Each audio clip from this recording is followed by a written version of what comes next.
വചനമൊഴി March 12. വചനഭാഗം റോമ 6:15-23, മത്തായിയുടെ സുവിശേഷം 9:1-8. വിശുദ്ധ മത്തായി അറിയിച്ച നമ്മുടെ കർത്താവ് ഈശോ മിശിഹായുടെ പരിശുദ്ധ സുവിശേഷം. ഈശോ തോണിയിൽ കയറി അക്കരയ്ക്ക് കടന്ന് സ്വന്തം പട്ടണത്തിലെത്തി. അവർ ഒരു തളർവാത രോഗിയെ കിടക്കയോടെ അവന്റെ അടുക്കൽ കൊണ്ടുവന്നു. അവരുടെ വിശ്വാസം കണ്ട് അവൻ തളർവാത രോഗിയോട് അരുൾ ചെയ്തു, മകനെ, ധൈര്യത്തോടെ ഇരിക്കുക, നിന്റെ പാപങ്ങൾ ക്ഷമിക്കപ്പെട്ടിരിക്കുന്നു. അപ്പോൾ നിയമജ്ഞരിൽ ചിലർ പരസ്പരം പറഞ്ഞു, ഇവൻ ദൈവദൂഷണം പറയുന്നു. അവരുടെ വിചാരങ്ങൾ ഗ്രഹിച്ച് ഈശോ ചോദിച്ചു, നിങ്ങൾ ഹൃദയത്തിൽ തിന്മ വിചാരിക്കുന്നതെന്ത്? ഏതാണ് എളുപ്പം, നിന്റെ പാപങ്ങൾ ക്ഷമിക്കപ്പെട്ടിരിക്കുന്നു എന്ന് പറയുന്നതോ എഴുന്നേറ്റ് നടക്കുക എന്ന് പറയുന്നതോ? ഭൂമിയിൽ പാപങ്ങൾ ക്ഷമിക്കാൻ മനുഷ്യപുത്രന് അധികാരമുണ്ടെന്ന് നിങ്ങൾ അറിയേണ്ടതിന് അവനപ്പോൾ തളർവാത രോഗിയോട് പറഞ്ഞു, എഴുന്നേറ്റ് കിടക്കയെടുത്ത് നിന്റെ വീട്ടിലേക്ക് പോകുക. അവൻ എഴുന്നേറ്റ് വീട്ടിലേക്ക് പോയി. ജനക്കൂട്ടം ഇതുകണ്ട് ഭയപ്പെട്ട് മനുഷ്യർക്ക് ഇത്തരം അധികാരം നൽകിയ ദൈവത്തെ മഹത്വപ്പെടുത്തി. ഈശോയിൽ സ്നേഹമുള്ളവരെ, വിശുദ്ധ മത്തായിയുടെ സുവിശേഷം 9-ാം അധ്യായം 1 മുതലുള്ള വചനങ്ങളാണ് നാം ശ്രവിച്ചത്. അതിന് തൊട്ടു മുൻപ് 8-ാം അധ്യായം അവസാനം ഈശോ ഗദരായുടെ ദേശത്താണ്. അവിടെ പിശാച് ബാധിതനെ സുഖപ്പെടുത്തി. പിശാചുകൾ പന്നിയിൽ ആവസിച്ച് പന്നി കടലിൽ മുങ്ങിച്ചാകുന്ന സംഭവത്തെ വിവരിച്ചതിന് ശേഷമാണ്. ആ സംഭവത്തിന് ശേഷം ജനക്കൂട്ടം വന്ന് ഈശോയോട് അവിടെ നിന്നും അകന്നു പോകണമെന്ന് ആവശ്യപ്പെടുന്നു.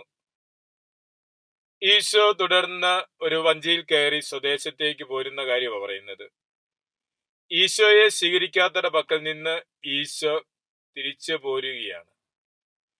തിരിച്ചു വന്ന് സ്വന്തം പട്ടണത്തിലായിരിക്കുമ്പോൾ വിശ്വാസത്തോടുകൂടി കർത്താവിന്റെ സന്നിധിയിൽ വന്നിരിക്കുന്ന ജനക്കൂട്ടത്തെ കാണുന്നു. അവർ വിശ്വാസത്തോടെ ഒരു തളർവാത രോഗിയെ ഈശോയുടെ പക്കൽ കൊണ്ടുവരുന്നു. ഈശോ ആ തളർവാത രോഗിക്ക് ആത്മീയവും ശാരീരികവുമായ സൗഖ്യം നൽകി സുഖപ്പെടുത്തുന്ന കാര്യമാണ് നാം സുവിശേഷത്തിൽ ശ്രവിച്ചത്. വിശ്വാസത്തോടുകൂടി തന്റെ പക്കൽ വന്നവരുടെ ഹൃദയം കാണുന്ന തമ്പുരാൻ അവരുടെ വിശ്വാസത്തിനനുസരിച്ച് ഫലം നൽകുന്നതാണ് നാം കാണുന്നത്. ഈശോയുടെ മുമ്പിൽ തളർവാത രോഗിയെ എത്തിച്ചത് ശയ്യാലംബയായിട്ടാണ്. അവനെ സുഖപ്പെടുത്തി ഈശോ തിരിച്ചയച്ചത് ശയ്യ വഹിക്കുന്നവനായിട്ടാണ്. തളർവാത രോഗി കിടക്കുന്ന ശയ്യയെ അവന്റെ ഭൗതിക അസ്തിത്വമായിട്ടും രോഗിയെ ആധ്യാത്മിക അസ്തിത്വമായിട്ടും കണ്ടു കഴിഞ്ഞാൽ അവന്റെ രോഗം അവന്റെ പാപാവസ്ഥയായിട്ട് കാണുവാനായിട്ട് സാധിക്കും. ജഡിക താല്പര്യങ്ങൾക്ക് അകപ്പെട്ട് ആത്മീയമായിട്ട് തളർന്നു കിടക്കുന്ന ഒരു മനുഷ്യൻ, അവനോടാണ് ഈശോ പറയുന്നത്, നിന്റെ പാപങ്ങൾ മോചിക്കപ്പെട്ടിരിക്കുന്നുവെന്ന്. നിന്റെ പാപങ്ങൾ മോചിക്കപ്പെട്ടിരിക്കുന്നു എന്ന് പറഞ്ഞതിലൂടെ അവന് ലഭിച്ച ആധ്യാത്മിക രോഗശാന്തിയെയാണ് സൂചിപ്പിക്കുന്നത്. ഈശോ അവന് ആത്മീയ ശാന്തി നൽകുന്നു.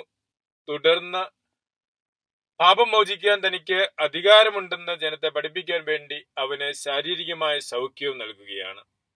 രോഗശാന്തി ലഭിച്ചവൻ ഇനി ആധ്യാത്മികതയിൽ തുടരുക ആവശ്യമാണ്. തന്റെ ഭൗതിക ജീവിതത്തിന്റെ ഭാരം വഹിച്ചുകൊണ്ട് വേണം അവന്റെ ആത്മീയ ജീവിതം നയിക്കുവാൻ. അതുകൊണ്ട് തന്നെ ഈശോ അവനോട് തന്റെ ശയ്യം എടുത്ത് വീട്ടിലേക്ക് പോവുക എന്ന് പറയുകയാണ്. ആത്മീയ ജീവിതം നയിച്ച് മുന്നോട്ട് പോകുമ്പോൾ ഭൗതിക ജീവിതത്തിന്റെ ഭാരവും വഹിച്ച് ജീവിത കടമകൾ നിർവഹിച്ച് മുന്നോട്ട് പോകുവാനായിട്ട്, അപ്രകാരം മിശിഹായെ അനുഗമിക്കുന്നവരാകാൻ, കുടുംബത്തിലേക്ക് തിരിച്ചു പോകുവാനും ഭവനത്തിലേക്ക് തിരിച്ചു പോകുവാനും തന്റെ ദൗത്യം നിറവേറ്റി ജീവിക്കുവാനുമാണ് ഈശോ ആ തളർവാത രോഗിയെ പറഞ്ഞയക്കുന്നത്. ആത്മീയ മനുഷ്യരായി ജീവിക്കുന്ന നാമും ഭൗമിക ജീവിതത്തിലെ യാഥാർത്ഥ്യങ്ങൾ അനുഭവിക്കുന്നവരാണ്. ഭൗമിക ജീവിതത്തിന്റെ ഉത്തരവാദിത്തങ്ങളും ഭാരങ്ങളും വഹിച്ചുകൊണ്ട് ആത്മവിശുദ്ധിയോടെ ജീവിക്കുവാനുള്ള കൃപ നമുക്ക് തമ്പുരാനിൽ നിന്ന് പ്രാർത്ഥിക്കാം. അവിടുന്ന് ആത്മാവിനെയും ശരീരത്തെയും സൗഖ്യപ്പെടുത്തുന്നവനും ശക്തിപ്പെടുത്തുന്നതിനുമാണ്. മിശിഹായുടെ കൃപ സമർത്ഥമായി നമുക്ക് ലഭിക്കട്ടെ. ആമേൻ.